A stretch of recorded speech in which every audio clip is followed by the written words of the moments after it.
Bonjour à tous, c'est François de Comptabilité Taxi. Je voudrais vous parler aujourd'hui de toutes les dépenses que vous pouvez passer dans votre comptabilité en franchise de charges sociales et d'impôt sur le revenu. En fait, des avantages que vous avez en tant que dirigeant d'entreprise. Parmi ces avantages, j'en ai sélectionné deux pour vous. Bien sûr, il y aura les chèques vacances, c'est ce dont on va parler tout de suite, mais il y aura également les chèques emploi-service universels, les fameux chèques CESU qui vous permettent de financer des prestations de services à la personne.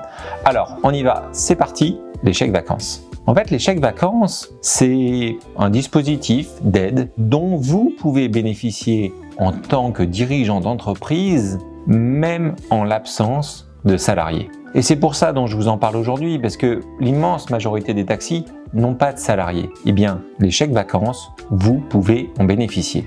Les chèques vacances, ils sont émis par l'Agence nationale des chèques vacances, l'ANCV, et c'est d'ailleurs sur ce site que si vous voulez les acquérir, il faut se rendre. En fait, il faut savoir que les chèques vacances, ils sont valables 2 ans, mais vous pouvez les échanger au bout de 2 ans si vous ne les avez pas utilisés. Mais c'est surtout que ça va vous financer énormément de choses. Il y a à peu près 200 000 professionnels qui acceptent les chèques vacances en France ou dans l'Union européenne, mais ça peut vous financer les loisirs, les restaurants, le train, l'avion, les parcs d'attractions pour vos enfants, les musées. Vous avez énormément de dépenses qui sont éligibles au paiement par chèque vacances. La meilleure solution pour savoir exactement et avoir une liste exhaustive de tout ce que ça paye, allez directement sur le site de l'ANCV, vous aurez la liste complète et vous saurez tout de suite si le club de vacances où vous allez ou ailleurs accepte ce mode de paiement. Les chèques vacances, ils prennent la forme de coupures papier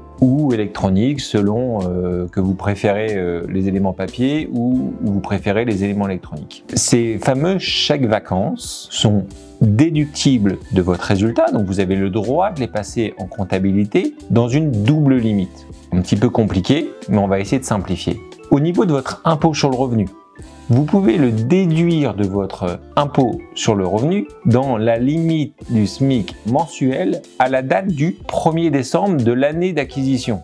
Ça veut dire qu'il faut être un petit peu devin. Et donc, des chèques vacances dont vous portez acquéreur en 2024, eh bien, vous aurez une limite de déduction fiscale en fonction du SMIC au 1er décembre 2024. On n'y est pas encore à la date où je fais cette vidéo, et c'est la première limite. Mais par contre, côté charges sociales, c'est dans la limite de 30% du SMIC. Alors là, on a fait les choses simples, pas au 1er décembre, mais au 1er janvier de l'année d'acquisition. Donc concrètement, en 2024, 30% du SMIC mensuel, ça va vous donner 530 €. Donc pour simplifier ce que je dis à tous les clients, vous avez le droit d'acquérir des chèques vacances en franchise d'impôt sur le revenu et de charges sociales et de cotisations sociales dans la limite de 530 €. Par contre, il y a une petite subtilité à avoir en tête, c'est que pour être déductible, il faut que, en tant que personne physique, vous contribuiez au moins à 20% de l'acquisition des chèques vacances lorsque vous avez un salaire qui ne dépasse pas le plafond annuel de la sécurité sociale, ce qui est le cas de l'immense majorité des chauffeurs de taxi, donc j'irai pas plus dans ce niveau de détail. Concrètement, ça veut dire quoi? Ça veut dire que si l'entreprise finance à hauteur de 530 € les chèques vacances, il faut que vous en payiez 130 de votre poche, ça veut dire en tout un achat de chèques vacances qui va faire 660 €. Concrètement, en comptabilité, alors si vous êtes en entreprise individuelle, pour le cas le plus simple, vous allez payer les 660 € avec votre entreprise, avec le compte professionnel de l'entreprise individuelle à l'impôt sur le revenu, et le comptable, il devra en mettre 130 € en non déductible sur lequel vous aurez des charges sociales à payer. Mais il y aura quand même dans ce cas de figure 530 € exonéré d'URSSAF. Le raisonnement, si vous êtes à l'impôt sur les sociétés, il va être un petit peu pareil. Il y a une petite partie de la dépense qu'on sera obligé de mettre sur votre compte courant d'associé et non en moins du résultat fiscal de l'entreprise.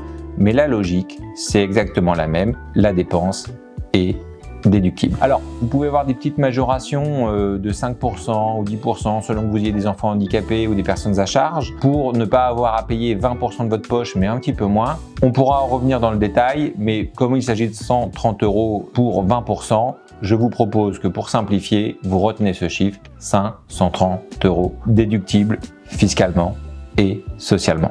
Ce qu'il faut quand même savoir sur les chèques vacances, c'est que la première fois auquel vous allez bénéficier de ce dispositif, la NCV va vous facturer des frais de dossier pour 85 € et ensuite, à chaque fois que vous passerez une commande sur le site de la NCV de chèques vacances, il y aura une commission de 1% du montant des chèques vacances auxquels s'ajouteront les frais de livraison si vous optez pour des frais d'envoi postaux par la poste. Si vous optez pour des envois électroniques, vous ne serez pas concerné. Dernier point, d'un point de vue fiscal, l'acquisition de chèques vacances est expressément exonérée de TVA par le Code général des impôts. Donc c'est vraiment 530 €, on va dire 660 € en tout à payer, mais 530 € de complètement exonérés. Je pense que c'est extrêmement intéressant.